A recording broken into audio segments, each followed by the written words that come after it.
Accidents అనేది ఎవరు కావాలని చేయాలని చేయరండి. అన్ఎక్స్పెక్టెడ్ ఇట్లా హ్యాపెన్. అది టైం, అది ఒకసారి వాడి టైం బాగాలేదో వాళ్ళ టైం బాగాలేదో ఏదో అనుకోకుండా జరుగుతాయి. Accidents are common. లేదండి, ఎవరి స్వార్థం అది. వేగంగా ఆలస్యంగా ఉదాసీనంగా బయలుదేరుతారు ఇంటి వద్ద. ఇక్కడికి వచ్చేసి చాలా వేగంగా ఆఫీస్కి వెళ్ళిపోవాలన్న ఆతృతతో ఆ విధంగా వాహనాలు డ్రైవ్ చేస్తారు. అటువంటి స్థితిలోనే అత్యధిక స్థాయిలో ప్రమాదాలు సంభవించే అవకాశం ఉన్నది. మ్యాక్సిమం యాక్సిడెంట్స్ నైట్ టైమే జరుగుతున్నాయి. అది ఇప్పుడు ఈ బీపీఓస్ ఎక్కువ అవడం వల్ల నైట్ టైం జాబ్స్ అవ్వడం, వాళ్ళకి నిద్ర లేకపోవడం, వాళ్ళ హ్యాబిట్స్ చేంజ్ అవుతూ ఉన్నాయి కదా. అండ్ చాలా లేట్ నైట్ పార్టీస్ ఇవన్నీ కూడా ఏంటంటే అందువల్ల ఇవి చాలా ఎక్కువగా అవుతూ ఉన్నాయి అన్నమాట. యూత్లో బాగా ప్రాబ్లం ఎక్కువైపోయింది. వాళ్ళు ఎలా వెళ్తున్నారో, ఎలా ఓవర్టేక్ చేస్తున్నారు, ఇలాగ బస్సు అవుతుంది, బస్ బట్టి నుంచి వెళ్ళిపోతారు.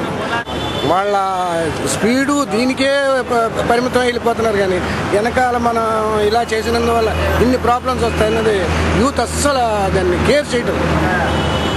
వాహనం అది చిన్నదైనా పెద్దదైనా ప్రమాదం అవగాహన రాహిత్యంతో డ్రైవింగ్ చేయడం వల్ల వస్తున్నదండి. హెవీ లోడ్ అయినా డ్రైవర్ చాలా నిబద్ధతతో కానీ స్ఫూర్తితో డ్రైవ్ చేస్తే, తను చక్కగా ట్రాఫిక్ సిగ్నల్స్ నేర్చుకుని డ్రైవ్ చేస్తే మనం సేఫ్గా వెళ్ళొచ్చండి. అదే చిన్నపాటి లోనా మోపెడ్ కూడా వాడు డ్రైవింగ్ లేకుండా బ్రేక్ సరిగా లేకుండా డ్రైవ్ చేస్తే మనకి తప్పనిసరిగా ప్రమాదం వస్తుందండి. పోటీతత్వం పెరిగిపోయింది మనిషిలో. పోటీతత్వం అది మంచి చేతినా పోటీగానే పోతున్నారు, చెడుకైనా పోటీగానే పోతున్నారు. చెడుకి పోటీగానే పోతున్నారు, మంచికి పోటీకి పోతున్నారు. ఆ పోటీతత్వం వల్ల సాధించేది శూన్యమని తెలిసినా కూడా మనిషి అదే విధంగా పోయి దానివల్ల ఇబ్బందులు అవుతున్నారు. ఈ మరణాలకి యాక్సిడెంట్, చిన్న చిన్న యాక్సిడెంట్ కారణాలు కూడా ఇది కొంత. ఎవరైనా బస్ ఛాన్స్ రన్నింగ్లో ఉరికొచ్చేస్తాడు బండి ముందు, వాళ్ళని సడన్ బ్రేక్ చేసింది అనుకోండి, ఎన్కోడు వచ్చి వాడిని గుద్దుకుంటాడు. Accident compulsory. అది ఒకటి, ప్రతి ఒక్కరు కూడా ప్రమాదం అంటూ జరుగుతుంది కానీ నాకు కాదు ఇంకెవరికో అదే ఆలోచనలో ఉంటారు. దానివల్ల ఈ నెగ్లిజెన్స్ జరుగుతుంది. ఈ ప్రమాదం నాకే జరగవచ్చు, నేను అలర్ట్గా ఉండి ఇంకొకరు కూడా అలర్ట్ చేస్తే బాగుంటుంది అనేది ఆలోచన రావాలి.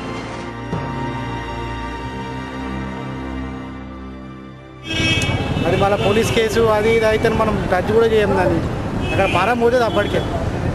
వాళ్ళని ముట్టుకోమండి, ఎందుకంటే ముట్టుకున్నాం అనుకోండి ఆటో వాడు కదా వీడియో గుద్దిలేమని చెప్పి పోలీసులు మా మీద ముందు కంప్లైంట్ రాస్తారు. అందుకోసమనే అది చూసి వెళ్ళిపోతారు అంతే. అది మొత్తం వాస్తవం. పోలీస్ కేసు అయితే ఏమవుతుందండి? పోలీస్ కేసు అవుతుంది, ఓకే కరెక్టే.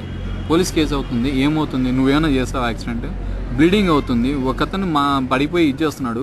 ప్రాణం కంటే ఏముందండి విలువైంది ఈ ప్రపంచంలో? First of all we should save a man.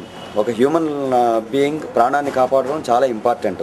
వాళ్ళు పోలీస్ స్టేషన్కి వస్తారా రారా, సాక్ష్యం ఇస్తారా అనేది అది వాళ్ళ ఇది మీద, వాళ్ళ మంచితనం మీద ఆధారపడి ఉంటుంది. సో అది వాళ్ళకే వదిలేద్దాం, వాళ్ళ విచక్షణకే వదిలేద్దాం. అది నువ్వు ముందుకు రాలేదంటే నీ యొక్క పిరికిదా, నువ్వు భయపడా, నువ్వు you are not a human being. నువ్వు హ్యూమన్ బీయింగ్, మానవత్వం అనేది ఉంటే కన్నా వాడు ఆలోచించడు. పోలీస్ కేసుకి అతన్ని రక్షించాలి, సేవ్ చేయాలి అన్న ఫీలింగ్ అతను ఉంటే మన ఈ నెవర్ గో బ్యాక్. ఫస్ట్ మన వాటర్ వీ షుడ్ ప్రొవైడ్. నీళ్ళు కావాలి ఏ మనిషి అయితే, ఎందుకంటే ఈ లాస్ ఆఫ్ బ్లడ్ అయినప్పుడు అతను వాటర్ ఇవ్వాల్సి అది మినిమం కడుతుంది. కాకపోతే ఏంటంటే మన వ్యవస్థలో ఎలా ఉందంటే వాడు పోయిందని ఏదో భయపడి అలా వద్దు. వాడు చనిపోయినా ఇలా చేయలేదు, ఉన్నది ఉన్నట్టు చెప్తే మన పోలీస్ వ్యవస్థ కాదు, ప్రభుత్వం కాదు, ఎవరు ఏం చేయలేదు. అది సాయం చేయడం మంచిది, మన ధర్మం అది. ప్రతి case road traffic accident fatal accident కాకపోవచ్చు.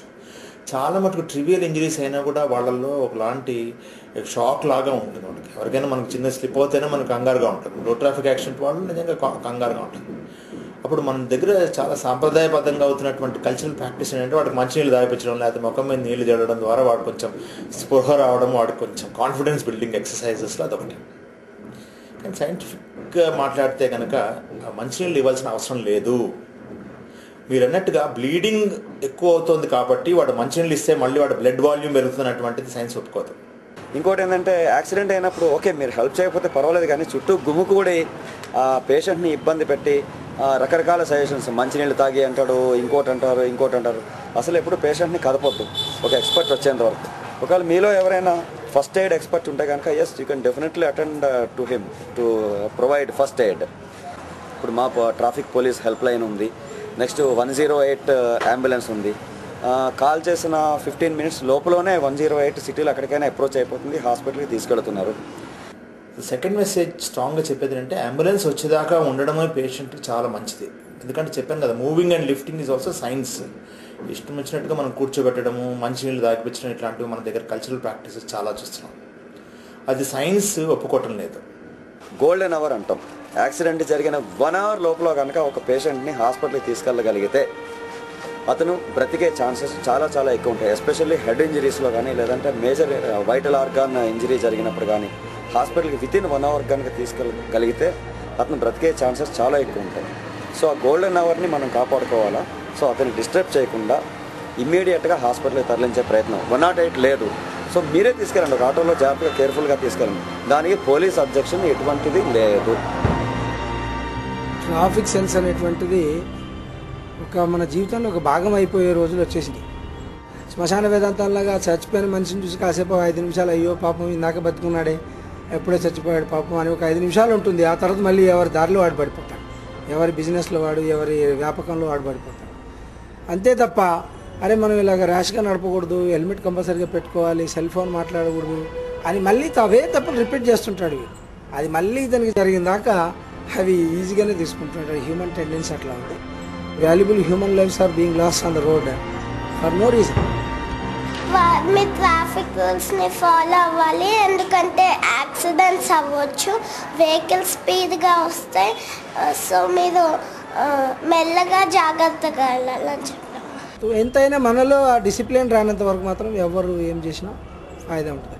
మనలో కంపల్సరీలో ప్రతి వ్యక్తిలో, రోడ్ యూజర్లో, కమ్యూటర్స్లో ఆ సెన్స్ రావాలి, ఆ డిసిప్లిన్ రావాలి. ట్రాఫిక్ మన కొరకు ఉంది, ఇది మనం అందరం పాటిస్తేనే దానికి విలువ ఉంటుంది అనేటువంటి భావన అందరిలో వస్తే అప్పుడు అందరం సేఫ్గా ఉంటాం.